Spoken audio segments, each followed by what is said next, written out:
everybody, welcome to Seattle Refined in our TGIF edition. With the temps rising and the tourist season kicking off into high gear, it is a great time to get to Pike Place Market. An amazing upgrade was celebrated just a few hours ago, and of course, Seattle Refined was there. In fact, they're celebrating right now. It's a big old deal. Britt Thorson here from SeattleRefined.com.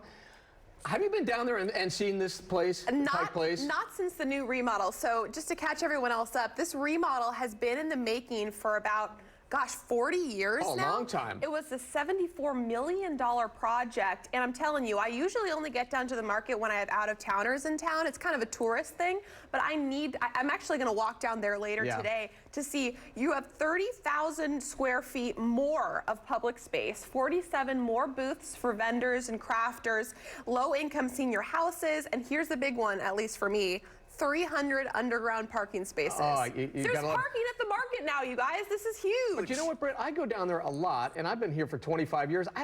It's a tourist thing, but a lot of locals go down there. You can get a bouquet of flowers for 10 bucks. The flowers are a huge draw, and honestly, I mean, parking is a huge reason why I haven't been going down there that recently, although that's not a good reason since we literally work within walking distance of it.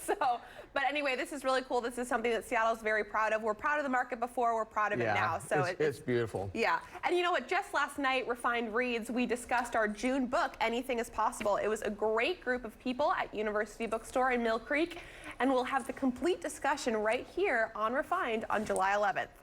Meantime, we want to get you started on our July pick. It's called The Widow Nash by Jamie Harrison. The novel is about fathers and daughters and the search for the true meaning of independence. We spoke with the author on a recent visit to Seattle. If there's a theme, it's probably reinvention. It's probably, I hate to sound like Pollyanna, you can be whatever you want to be. No, it's truly reinvention. I guess I was curious about the idea if it was cowardly to run away or if it was brave to run away, and how you can pull off a life, remaking a life at any time. We're still working on the details of where exactly our next discussion will be, and we'll let you know as soon as we do. In the meantime, go ahead and pick up your copy of The Widow Nash. Happy reading. Yeah, guys, it looks like fun. It does.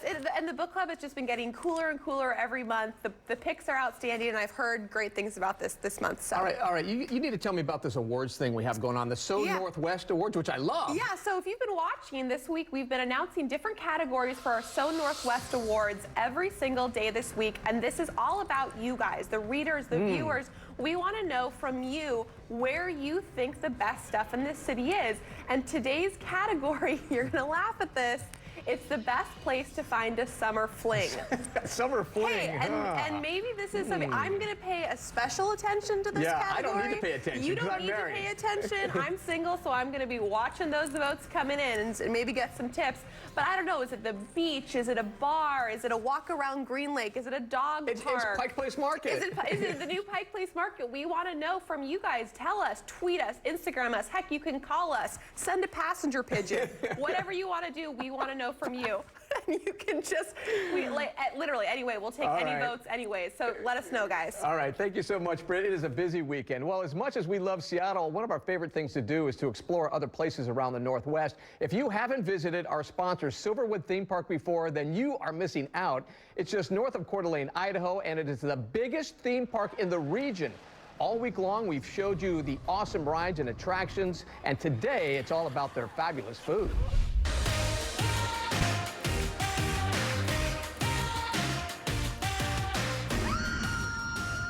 Just like the abundance of thrills and spills at Silverwood, there is no shortage of good grub at the theme park. Not only a lot to do, but a lot to eat. Tell me a little bit about the food you guys offer here. Well, we have a whole array of food. I mean, everything from all-you-can-eat barbecue. We have hamburger places. We have everything from Mexican food to pizzas. So we've got everything. It's one-stop shopping here. You know, and not to mention, we've got obviously the dessert items like a funnel cake, elephant ears, a scoop of ice cream almost as big as your head. People are amazed. That's a monster. They have the best ice cream cones. Moose Tracks, my favorite. But we can't mention Silverwood without bringing up the famous barbecue at CHUCKWAGON John's. 4 words, all you can eat. How much food do you go through? Like, because you guys got a big barbecue thing here every day, right? All you can eat? You bet. Yeah, everybody gets filled up to the max. We feed usually here 1,000 to 3,000 folks a day at the pavilion. It's a lot of barbecuing. Yeah, well, we're on the grill. And what's your hottest item? The chicken, the barbecue chicken is our biggest selling item. What about ingredients? I mean, any special sauces you guys do? Oh here? yeah, I've had my own rub that I've perfected, a long time ago. And it's the base ingredient, it's the Cajun rub, and it's the basis of all the seasonings that I use to make today. And I go through probably 200 pounds a week. Of just the rub? Just the rub, yeah. Wow. Can you remember, since you've been out here, who's the biggest eater you've ever had out here? Okay.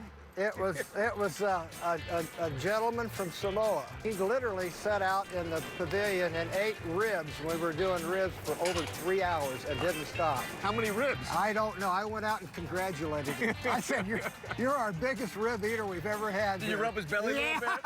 Boy, he had one also, yeah. It's fun coming to work, isn't it? I love what I do. I've been doing it for a long time, and I'm going to keep doing it for a long time. I love it. I love to give people good food. There's nobody anywhere at any theme park, I'll guarantee you, that cooks like we do here. Man, I'm telling you, that barbecue is delicious. Refined wants to send you and your family on an epic vacation to Silverwood Theme Park. We're giving away 4 two-day passes, along with a 2-night stay at the Triple Play Resort Hotel and Suites. That also includes passes to the hotel's Raptor Reef Water Park. You have until July 9th to enter for your chance to win. Head to SeattleRefined.com/Silverwood for complete rules. Well, here in Seattle, we're passionate about our sports teams, whether it's the Hawks, Huskies, or Mariners. But when it comes to the Sounders, I have to say their fans are some of the most dedicated I have seen anywhere in the country. Let me tell you, I've been everywhere. And for the first time, fans can literally join the team. Since I've joined this community, I felt like there's a real sense of camaraderie, and people are very supportive of each other in Seattle. Sounders goalkeeper Stephen Fry joined the team back in 2014 and is already the club record holder in career saves and wins. You are the last line of defense, I mean, that's why sometimes, you know, those small decisions we make are crucial, right? And they can have a huge impact on the game. Most of the time you only see the wrong mistakes, but I think collectively as a team, they realize what is important, or how important it is to have a good goalkeeper. Now Fry wants you to feel the rush of being part of the team with the first ever Sounders FC fan draft. I remember my day when I turned professional. Obviously this may not be the same, but the amount of emotions I had, and it was a really cool experience. Over the next 2 weeks, you can nominate yourself or another super fan for a chance to make your squad goals come true. First of all, they'll get to be signed and be part of the squad, which is really cool. Them getting their own jersey and their number and all that stuff is going to be unique. Our team is made up of a bunch of unique individuals, and I think that obviously the reason why they are chosen to be part of this team is because of their unique aspect that they bring to the team. And for fans, it's almost a similar thing, right? There's so many unique fans out there that bring their uniqueness to the supporting group. For the lucky 11 selected, not only will they sign a 1-day contract and get their own jersey and number, they'll get to fly with the team on a Delta flight to LA for the July 29th match. I think what they probably are wanting is to be treated as if they are part of the squad. So we have our small cliques, if you will, at the airport that likes to get a coffee together. So maybe we can sneak in 1 or 2 new members into that little clique. Yeah, how sweet is that? For more information about how to join the 11 and be part of the first ever Sounders FC fan draft, head to our website, SeattleRefined.com. Another really cool thing to check out on our website is our photos of Seattle Art Museum's new exhibit, Infinity Mirrors. You are definitely going to want to lose yourself in this. Yayoi Kusahama is an artist from Japan and showcases her 65-year career in this new exhibit, featuring paintings, sculptures, drawings, and so much more. Infinity Mirrors runs at Seattle Art Museum through September 10th. Seattle Refined is just getting started. Coming up, the dazzling play headed to Paramount and how you can enter for a chance to win tickets to opening night. But first, a look behind the curtain as Seattle Opera opens its doors to a larger audience in the heart of Seattle's theater district.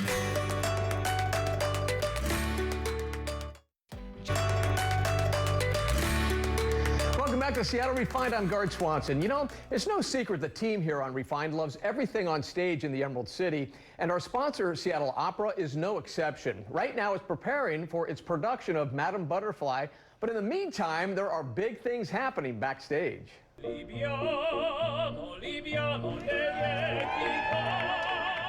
We're breaking ground for a new building. It's so exciting to be breaking ground for Seattle Opera at the center. Seattle Opera is looking to expand its reach and unlock opera for a broader audience with the construction of a new production and rehearsal space at the Seattle Center. Well, opera is often seen as an old, stale art form for old, rich people.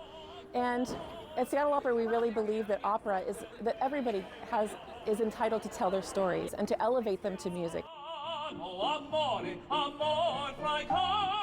We believe that these important stories that are shared among our community, so it means that we have this new space where we can allow people to tell their stories, and we can also cultivate and curate some stories and tell them. The new world-class Center for Opera is going up next door to McCaw Hall, where Seattle Opera has wowed crowds for years. It's very exciting. It's something we've been waiting for a very long time.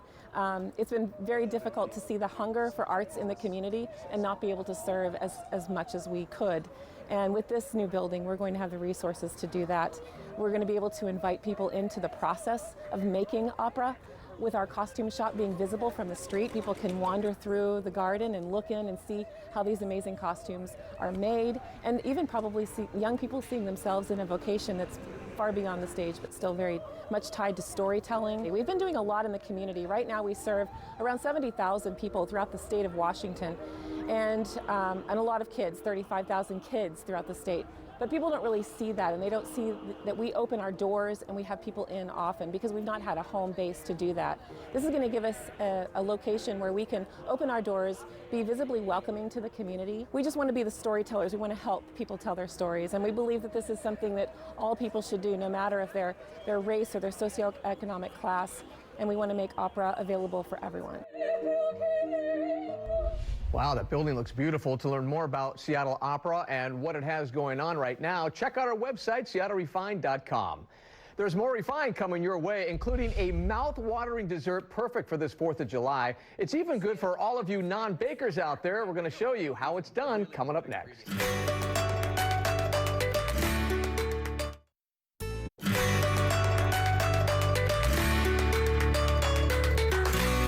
Welcome back to Seattle Refined. I'm GAARD Swanson. We are just a few days away from the 4th of July, and what would be a better dish to serve up than a cherry galette? Joining me today to show me how it's done is Pamela Salzman. She's the author of the brand new cookbook, Kitchen Matters. Nice to have you on board today. Thank you. Great to be here. All right, before we even get going, okay, you got some Bing cherries here. All right, you got to try one. Come on. Oh, they're the best. You guys are so lucky. I mean, this is like cherry country. Oh, I love it. The best. They have like the best flavor. You're super lucky. So yeah, we're going to do a cherry galette. In my book, it's a plum galette, but because we're in the Pacific Northwest, we got to do cherries. What is a galette? I don't get it. So a galette is like a free-form pie. Super easy to make, and it's actually a little bit lighter than a pie because you just have this single crust. Got it. So it's really easy, and again, just like a little bit healthier. Good. Let's what get I'm all busy. about. So I already have the crust rolled out. I'm going to have to come back for another segment to actually show you how to do a crust, but we got it all rolled out today. Let's make that galette. Yeah, and we're going to just put some almond meal here because we don't want all the juices from the fruit to just get all over your oven. So we're going to put that down, and now we're going to take our cherries. And like I said, Northwest cherries are the most amazing. I didn't know if you knew this, but in the Pacific Northwest, they have these unique growing conditions, and it just makes the cherries super sweet and super flavorful. And these are Bing, right? Bing totally cherry. Bing, yeah. And there's a lot of different varieties out here. So I've got some melted butter, some maple syrup. We've got some vanilla extract and a little bit of cinnamon. And Garth, I'm gonna have you put the whisk here, and you're just gonna whisk this up together, and then we're gonna just top it with. Yeah. You can call me Garth. I don't care. I get that all the time. I didn't mean to. We just met. I'm going to throw this on you right now. And now you're going to put it on the cherries. This all goes right here. Yeah, totally. Okay. Good job. Nice. You're a great sous chef. At least I can do something right. Okay, Totally. so then you just mix it up? You just mix it together. I mean, how easy is this? I mean, these are already pitted, obviously. So we're just going to put this right in the center. And Pamela, you're all about using really good ingredients, right? Totally. I mean, that's... Nothing fake. The good, wholesome ingredients. That's my shtick. And I also don't think that, like, you need to deprive yourself. Like, there are people that are like, oh, if I'm going to eat healthy, I can't have dessert ever. And that's just ridiculous. Oh, yeah. And I'm a dessert guy. So am I. I have a sweet tooth. But this is the kind of dessert I like, where it's like mostly fruit, you know, just a little bit of this crust. And in the crust, there's actually some almonds in it. So all you do with a galette is you just pull the crust up and over like this. It's really rustic. And that's really if you great. don't want to make crust from scratch, just get it from the store. They sell it in the freezer section. So and even I could do this, and you would make me look like a champ, right? Guard, you've got this. Okay, so now what I'm going to have you do is sprinkle that with some almonds. Okay. I'm going to make the glaze, which is right just on top some milk. here? Yep, totally. Okay. I'm going to make the glaze. This is just a little egg wash because it's going to make the crust nice and shiny and beautiful. So milk and some egg, and then because you're so awesome at this, I'm going to have you take that pastry brush. Okay. And you're just going to brush the crust with this. Brush the crust. And then if you want, I mean, I like this. I think it's just kind of fun to put a little pinch of sugar on top because it just gives it a really nice texture and just a little extra sweetness. Because as you can see, there's not a lot of sugar in this dessert, which is the way I think it should be. Yeah. If you're going to do a fruit dessert, you want it to taste like the fruit. Right. You don't want it to like taste like a bag of sugar. Good job. That looks good. So all we do is pop this in the oven. You're going to bake it for like an hour-ish, and then voila. Voila, the magic of television. I mean, how great would that be for 4th of July? Well, I'm going to tell you how great it is. Can I just cut into it? You're going to cut into it, yeah. All right, I got to try this real quick. And you can make this in the morning. You can even make it the night before. And there we go, and there we go. I'll cut you a piece. Oh my gosh, thank you so much. You're such a gentleman. Oh, this is good stuff, right? And you could definitely serve this with some ice cream. Okay, I got to try. Ready? Ready, go. Oh my gosh. That's good stuff, Pamela. Is that the best? Oh, it's so wholesome. It tastes so good. I know, right? And it tastes like cherries. It does taste like cherries. Thank you so much. Oh my gosh, I'm so excited. Get your copy of Kitchen Matters by Pamela Salzman today. It's available in stores and online. Seattle Refined will be right back.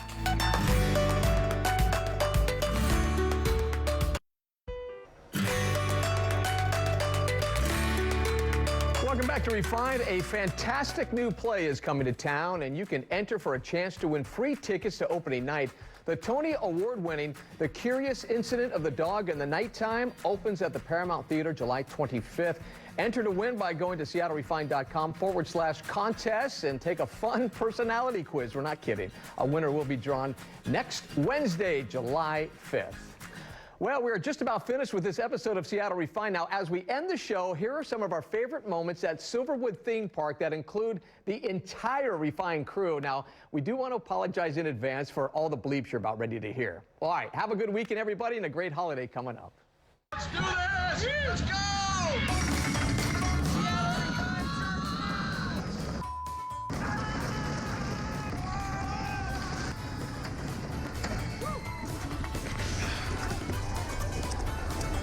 Holy sh**!